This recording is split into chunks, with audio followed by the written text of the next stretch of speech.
পেঁয়াজের খোসার মতো একটু একটু করে নিজের দল সম্পর্কে খোলস করছেন হুমায়ুন।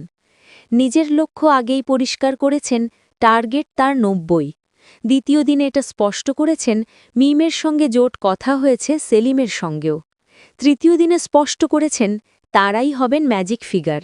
আর এবার তৃণমূল থেকে সদ্য সাসপেন্ডেড ভরতপুরের বিধায়ক হুমায়ুন কবির বললেন, সেকুলার দল গড়বেন। সেক্ষেত্রে মার্ক্সবাদী কমিউনিস্ট পার্টি, মিমের পাশাপাশি ধর্মনিরপেক্ষ জাতীয় কংগ্রেস, আইএসএফের কথাও বললেন। বুধবার ৫ তারা হোটেল থেকে বেরিয়ে সাংবাদিকদের মুখোমুখি হয়ে স্পষ্ট করলেন, মমতা বন্দ্যোপাধ্যায় ও শুভেন্দু অধিকারীর বিরুদ্ধেও প্রার্থী দেবেন তিনি। অর্থাৎ তার দল ২৬শে নির্বাচনে প্রার্থী দেবে ভবানীপুর নন্দীগ্রামেও। তবে এক্ষেত্রে তিনি আরও একবার জোটে লড়ার ক্ষেত্রেই সওয়াল করলেন তিনি। তবে মিমের সঙ্গে যে জোট করছেন তা ইতিমধ্যেই স্পষ্ট করেছেন হুমায়ুন। এদিকে তিনি আগে এটাও দাবি করেছিলেন, মোহাম্মদ সেলিমের সঙ্গেও ফোটে কথা হয়েছে তার। তবে এবার আইএসএফ প্রসঙ্গ। তবে সেক্ষেত্রে নওশাদ সিদ্দিকীর সঙ্গে তার আদৌ কোনো কথা হয়েছে কিনা সেটা স্পষ্ট করেননি। ২০২৬ সালের বিধানসভা নির্বাচনের জন্য পশ্চিমবঙ্গের সংগঠনের গতি আনতে চাইছেন ওয়াইএসি। তাই গত মাসেই সদস্য সংগ্রহ অভিযান শুরু করা হয়েছে মিমের তরফে। ওয়াইএসির তরফ থেকে হুমায়ুনকে প্রস্তাবও দেওয়া হয়েছিল, কিন্তু তার মধ্যেই নিজের দল গড়ার কথা ঘোষণা করে দিলেন হুমায়ুন। হুমায়ুন এর আগেও নিজের অবস্থান স্পষ্ট করেছিলেন।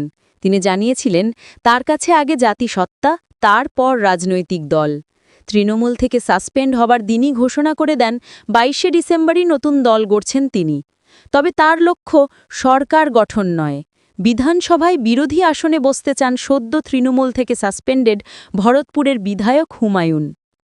১৩৫টি আসনে প্রার্থী দেওয়ার কথা আগেই বলেছিলেন তিনি, তবে তার টার্গেট ৯০টি আসন। হুমায়ুনের এসব লক্ষ্য বাবরি ভিত্তিপ্রস্তর স্থাপনের পর থেকে একাধিকবার সামনে এসেছে। কিন্তু এবার আরও বড় কথা হুমায়ুনের। তিনি বললেন, ২০২৬-এ তৃণমূল বা বিজেপি কেউই এককভাবে সরকার গড়তে পারবে না।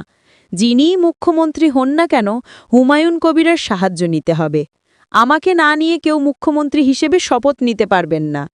তবে কংগ্রেসের কথা বললেও জাতীয় কংগ্রেসের কথা বলেছেন হুমায়ুন। বাংলায় কংগ্রেস প্রসঙ্গে হুমায়ুনের পর্যবেক্ষণ, কংগ্রেস সাইন বোর্ডে পরিণত হয়েছে, ২৬শে ওদের চিহ্ন থাকবে না। তবে মুর্শিদাবাদের মাটিতে যে ভোট কাটাকুটির রাজনীতি শুরু হয়ে গেছে তাতে নিশ্চিত রাজনৈতিক বিশ্লেষকরা। তবে এদিনও আত্মবিশ্বাসী হুমায়ুন বললেন, কেউই এককভাবে সরকার গঠন করতে পারবে না, নির্ণায়ক শক্তি হব আমরাই।